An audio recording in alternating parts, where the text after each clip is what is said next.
Well, with yesterday's primary election results in, today the winners are recalibrating for November's general election. Yeah, a couple of months to catch their breath, raise some more money, and then spend big time, because that's what's going to happen.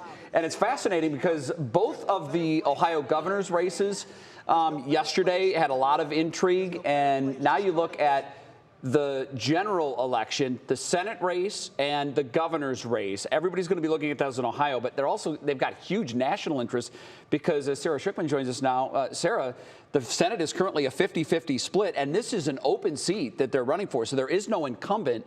This could likely swing the power of the Senate. Yes, and that's why the nation is going to be paying attention. You know, the primaries did provide some insight on where Ohioans' minds are, or at least the ones that are voting.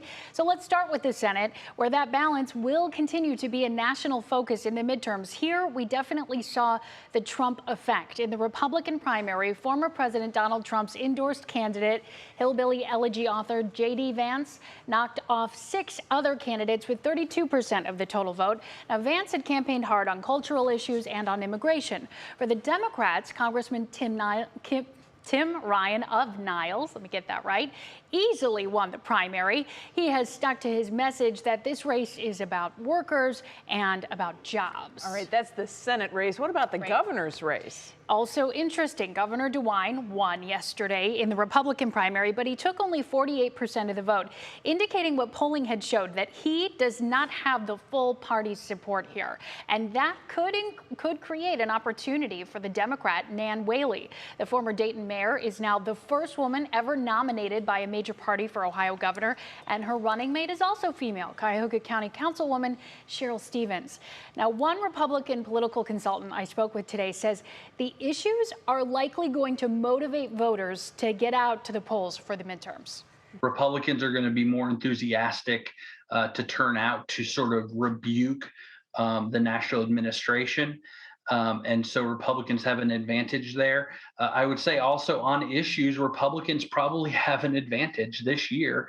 Inflation is high, and that cuts across every demographic. Democrats are just as annoyed by paying more for gas and groceries and cars and houses and lumber and everything else as Republicans.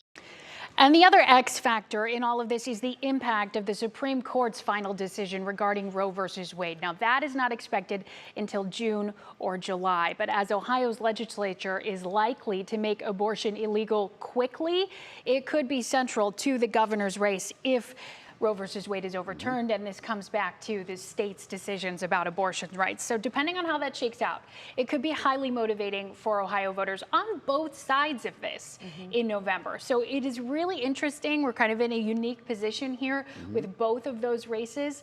There's going to be, as you said, a lot of money poured into both of those races, and where the chips fall, we will have to watch over the next 5 or 6 months. Man, it's going to be a summer to remember as far as Ohio politics. The political ads will be starting again soon. Yeah, you're gonna see a brief break after the primaries, but come the fall, they're going to be everywhere. Get ready. Get ready. Thanks so much, Sarah. Yep.